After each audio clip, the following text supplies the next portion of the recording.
All right, so we're diving deep into Pearl Harbor. We're going beyond the what's and getting into the why. And let me tell you, the source material we've got, it really makes you think twice about, what you thought you knew about this event. It's one of those events, everyone thinks they've got a handle on it, right? But there's so much more to it than just December 7th, 1941. Right. Like this YouTube video we found, the attack on Pearl Harbor 1941 from Baz Battles. It doesn't just jump into the action. It lays out this whole chain of events. It actually starts way back in the 1930s with, get this, Japan moving towards becoming more and more militaristic. Did you know that was such a big factor? Oh, absolutely. Japan was a country on the rise at that time. Their power was growing, and their ambitions, they weren't exactly small.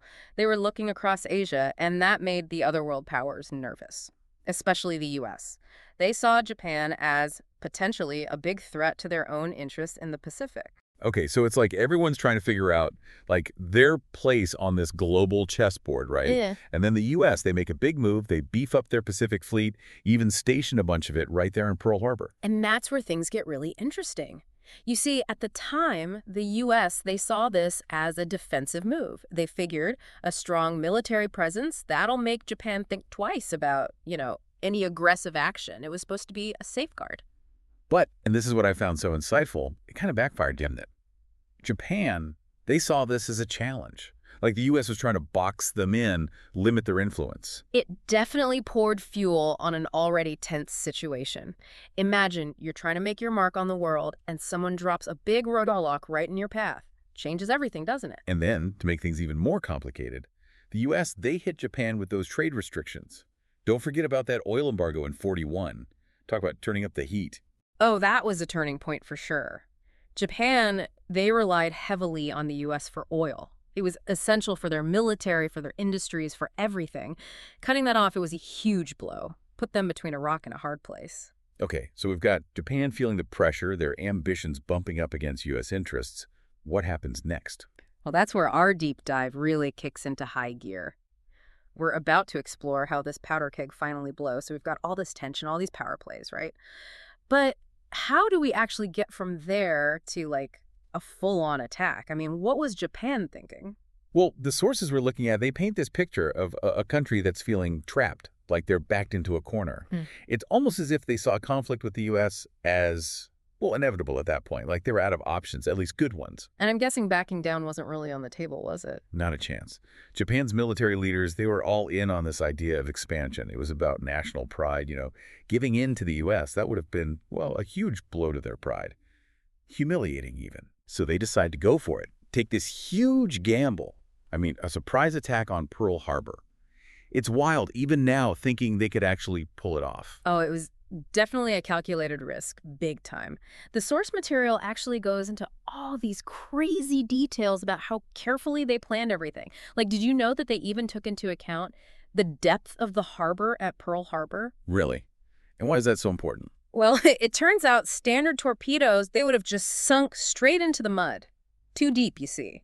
So get this, they actually modified their torpedoes, added these wooden stabilizers, believe it or not, to make sure they ran at the right depth. It's pretty ingenious when you think about it, even if it was, for something so destructive. It's crazy. The source, it really paints this vivid picture of that morning, December 7th. It's almost like eerie, the calm before the storm. Sunday morning, a lot of the sailors, they were still asleep or just starting their day. Then, boom, just before 8 a.m., the attack begins. The U.S. Pacific Fleet, they were caught totally off guard. And their main target right off the bat, it wasn't even the battleships like a lot of people might think. It was the airfields. Exactly. They knew to cripple the U.S. fleet, they needed to take out that air power fast. Those airfields, the planes, that was their first priority. Buy themselves some time. But there's this one detail that always blows my mind. They missed the aircraft carriers. Just by chance, they were out at sea that day.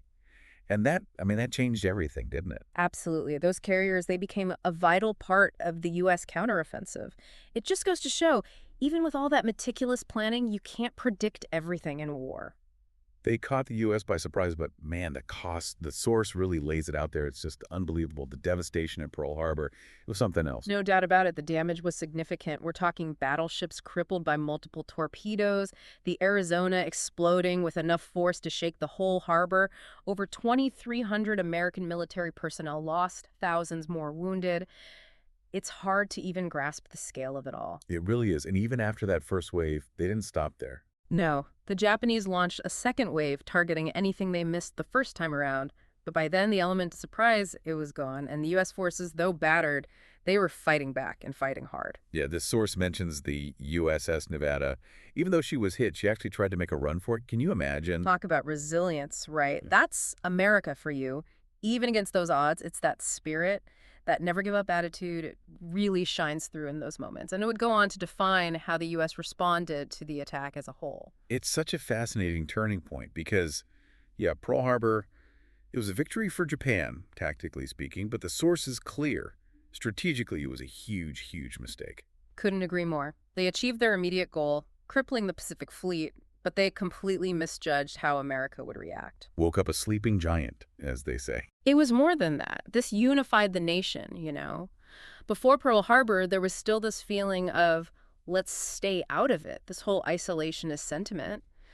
But the attack, well, it changed everything. Suddenly, everyone was united, this feeling of, we have to fight back, and that's exactly what they did. The source talks about this incredible surge in the U.S. war effort after the attack. Right. Like the whole country kicked into overdrive. Oh, absolutely. A complete turning point. Factories that were silent or building things for everyday life, they were suddenly pumping out tanks, planes, ships, you name it.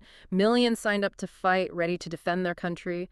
Pearl Harbor, it didn't just bring America into the war. It unleashed this unstoppable force. And those aircraft carriers, the ones that just happened to be out at sea that day, they became like this symbol, Yeah. a symbol of that American resilience we were talking about, leading the charge in the Pacific. It's true. Pearl Harbor, it wasn't just a battle, it was a clash of ideas, of ambitions, and it shows you what happens when things are miscalculated on a global scale. The consequences, they can be enormous. So we've really dug deep here, haven't we? From the tensions simmering in the 30s all the way to that devastating attack and how it completely reshaped the world. Absolutely. We saw how Japan backed into a corner, made this desperate gamble that backfired in a major way. It's a reminder that even the most well-thought-out plans, they can have unexpected results, and underestimating your opponent, that can be, well, a recipe for disaster. It really makes you think, doesn't it? How different could things have been if, say, those carriers had been in port that day? Or if Japan had truly grasped how America would respond? It does make you wonder, and that's the power of looking back at something like Pearl Harbor. It's not just a history lesson, it's a cautionary tale.